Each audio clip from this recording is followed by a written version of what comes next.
औज़ुबिल्लाहि बिस्मिल्लाहिर्रहमानिर्रहीम अस्सलाम वालेकुम। Welcome to a latest episode of cyber Baseerat with Tayyab Iftikhar.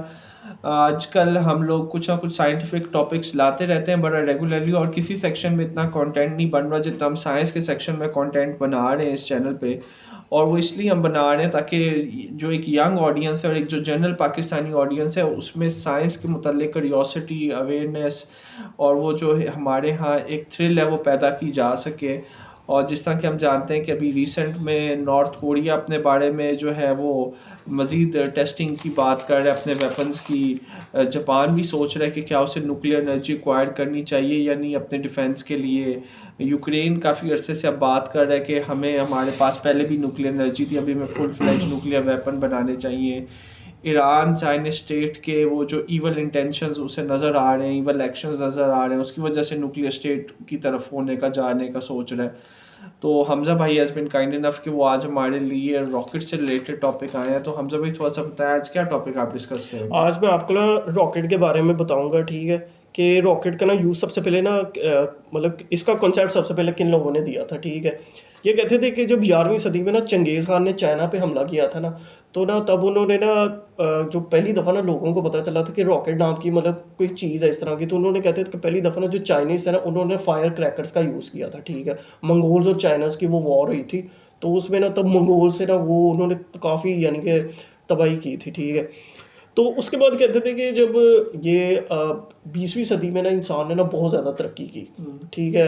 आज समझ लें कि पिछले 100 साल में दुनिया में इतनी ज़्यादा तरक्की नहीं हुई जितनी पिछले 100 साल में इंसान ने यानी कि हिस्ट्री में की है, ठीक है। इंसान ने खलाई सफ़र किया, इंसान ने हवा में एयर प्लेन्स बनाए, ठीक है। इंसान ने इसके अलावा इंसान ने न्यूक्लियर धमाके किए, इसके अलावा इंसान ने इंटरनेट बनाया, इंसान ने और भी बहुत सी चीज़ों में ना इंसान ने ना तरक्की की थी, ठीक है।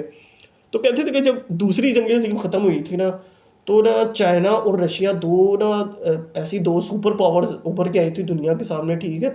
जिनका मकसद है ना खलाई सफ़र में ना एक दूसरे से ना बाजी ले जाना था, ठीक है। तो कहते थे कि सबसे पहले ना इसमें ना रशिया को कामयाबी मिली थी। रशिया ने ना 4 अक्टूबर 1957 में ना अपना पहला जो सैटेलाइट था ना वो कामयाबी से ना खला में भेजा था, जिसका नाम ना स्पुतनिक 1 था, ठीक है।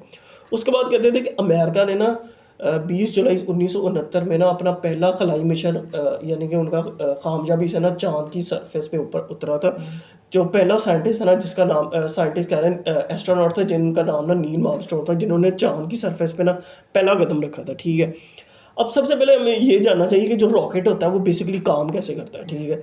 रॉकेट जो होता है ना उसके अंदर ना एक होता है ऑक्सीजन होता है, ऑक्सीजन होती है, गैस होती है, और एक होता है ये आप समझ लीजिए लिक्विड ना मेथ्यूल होता है, यानी कि लिक्विड एक होती है, मेथीन होती है, ठीक है। इन दोनों का जो मिक्सचर होता है ना उसे मिक्स किया जाता है, ठीक है। उसकी वजह से ना एक आप समझ लीजिए इसकी वजह से ना एक फ्यूल बनता है, ठीक है। कम्बिनेशन की वजह जी से। जी, इनकी वजह से ना कम्बिनेशन बनता है, ठीक है। अब उसे ना उसे ना फ्यूल उसके अंदर फ्यूल के जरिए ना उसे उसके अंदर एक फोर्स पैदा की जाती है, ठीक है। उस फोर्स को वो जितनी पावर से ना यानी कि खला में जाएगी ना उसे थ्रस्ट कहा जाता है, ठीक है। ये बेसिकली ना जो न्यूटन है ना, ठीक है, जिन्होंने ग्रेविटी को डिस्कवर किया था, ठीक है, उनके थर्ड लॉ ऑफ मोशन पे काम करता है जो रॉकेट होता है, ठीक है। Action is equal to reaction, यानी कि जितना अच्छा उसका अमल होगा ना उसका जो रद्द अमल होगा ना वो बिल्कुल उसी तरह से होगा, ठीक है।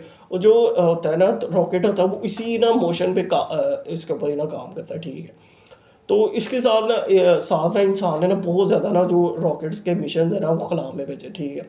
अब आपको पता है कि जो नासा और एलोन मस्क की स्पेस एक्स है वो इस टाइम दुनिया की सबसे बड़ी ना स्पेस एजेंसीज हैं, ठीक है। नासा का आपको पता है कि जो बजट होता है वो काफ़ी ज़्यादा हाई कॉस्टली होता है, तकरीबन 25 बिलियन डॉलर तक उनका ना तकरीबन बजट होता है, ठीक है। तो जो इनका जो है ना एलोन मस्क की जो है कंपनी है स्पेस एक्स, उनका फैल्कन 9 जो रॉकेट है ना वो बहुत ज़्यादा ना हाईली इस टाइम सबसे पावरफुल रॉकेट है, ठीक है। जिसकी कहते हैं आप समझ लें कि जिसकी ना तकरीबन जो उसका जो होता है ना कोई अगर वो खला में चीज़ लेके जाता है ना तो उसकी 50 से 60 मिलियन डॉलर तक ना उसकी कॉस्ट होती है, ठीक है। लेकिन उसके अंदर कहते हैं जो फ्यूल का ही खर्चा होता है ना वो आधे से ज़्यादा होता है, ठीक है। फ्यूल का जो खर्चा होता है बहुत ज़्यादा होता है, ठीक है। अब आप समझ लेंगे एक छोटे से अगर सैटेलाइट को भी अगर कला में लेके जाना है ना, ठीक है, आधे किलो के हिसाब से, तो उसके ऊपर भी कहते हैं 8 से 10 लाख का तकरीबन उसकी लागत आती है, ठीक है।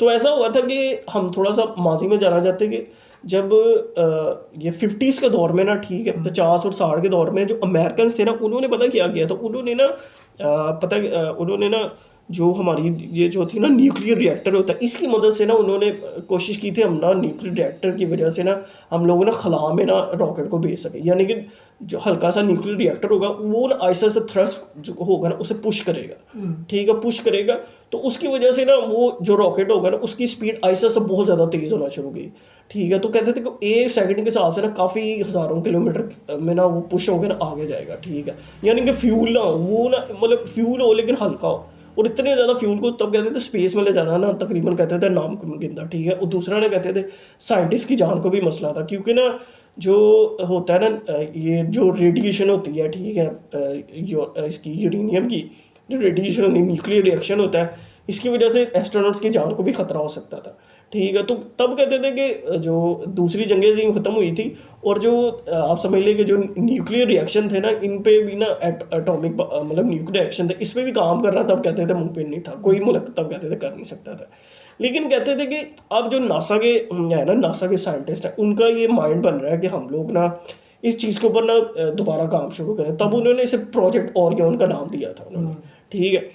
तो बेसिकली ये होता है कि अब उन्होंने ना कुछ ऐसे आप समझ लें कि कुछ ऐसे उन्होंने जो होते हैं ना बनाए हैं, आप समझ लें कि रॉकेट्स बनाए हैं, जिसे 2 किस्म के उन्होंने रॉकेट्स बनाए हैं, ठीक है। उनका अब ये कॉन्सेप्ट है कि हमने इसकी तरह से ना मतलब इन पे काम करेंगे, हम नखला पे जाएंगे। पहला जो होगा ना वो न्यूक्लियर थर्मल रॉकेट होगा, ठीक है, जिसके अंदर आप समझ लें कि न्यूक्लियर रिएक्शन को और आप समझ लें कि जो होती है ना लिक्विड नाइट्रोजन होती है, ठीक है, नाइट्रोजन गैस होती है, इसके मिलाप से ना वो आप समझ लें कि ये होते हैं जो ना उसकी मदद से ना जो फ्यूल पैदा होगा तो वो आगे से ना पुश करेगा उसे, ठीक है, जिसकी आप समझ लें कि जो स्पीड होगी ना वो पर सेकंड ना 8 किलोमीटर होगी, ठीक है। इसके अलावा उन्होंने ना एक दूसरा भी इलेक्ट्रिकल रॉकेट न्यूक्लियर रॉकेट का भी कॉन्सेप्ट दिया, जिसके अंदर ना जो न्यूक्लियर रिएक्शन की मदद से ना वो उसे ना इलेक्ट्रिसिटी में कन्वर्ट करेंगे, ठीक है। और उसकी जो फ्यूल का जो हिसाब किताब होगा ना वो कहते थे कि उसकी अगर स्पीड 1 सेकंड में ना 40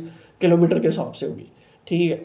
लेकिन ये अभी ना प्रोसेस में है, ठीक है, ये कब तक कामयाब होता है इसके बारे में अभी कुछ कह नहीं सकते, क्योंकि ये जो रॉकेट की जो टेक्नोलॉजी है वो बहुत ज़्यादा एक्सपेंसिव है और हर कोई इसे अफोर्ड नहीं कर सकता। कहते अगर हम इन मतलब ये जो आप समझ कि न्यूक्लियर रिएक्टर वाला रॉकेट है, ठीक है, ये अगर हम बनाने में कामयाब हो जाते हैं तो जहाँ पे हम 7 महीने में अगर मार्स पे जाएंगे तो हम 100 दिनों में पहुँच सकते हैं, ठीक है।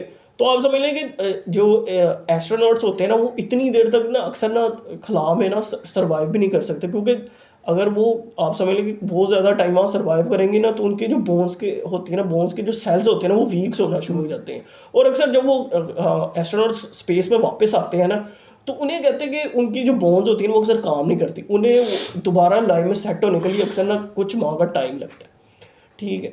तो ये फ्यूचर का एक ऐसा प्रोजेक्ट है जिसपे अभी ना नासा वालों ने काम शुरू किया है कि हम लोग ना इसे ना किसी तरह से कामयाब करें। लेकिन ना इसमें भी अभी एक प्रॉब्लम है कि जो हमारे आप समझ लें कि यूरेनियम है और यूरेनियम का मतलब उस पर काम करना, यूरेनियम की वजह से ना उसमें रेडिएशन पैदा करना, ठीक है, उसकी वजह से कहते हैं कि एस्ट्रोनॉट्स की ना जान को खतरा हो सकता है, क्योंकि रशियंस ने ना इस प्रोजेक्ट पे ना काम करना बंद कर दिया, लेकिन नासा के साइंटिस्ट ने ना इस पे ऊपर काम जारी शुरू किया है।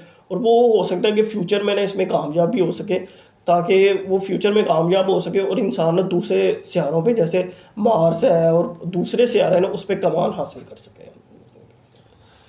चलिए हमज़ा, आपने बड़ी इंथ्यूजियास्टिकली अपनी रिसर्च को शेयर किया है बड़े पैशन के साथ, और ये काफ़ी अच्छी रिसर्च है। आई होप हमारे जो यंग सब्सक्राइबर्स हैं और जनरल व्यूअर्स हैं वो इससे फ़ायदा उठाएं। और मैं ये वाकई समझता हूँ कि हमारे यहाँ बच्चों का इंटरेस्ट डेवलप होना चाहिए इस तरह की चीज़ों में।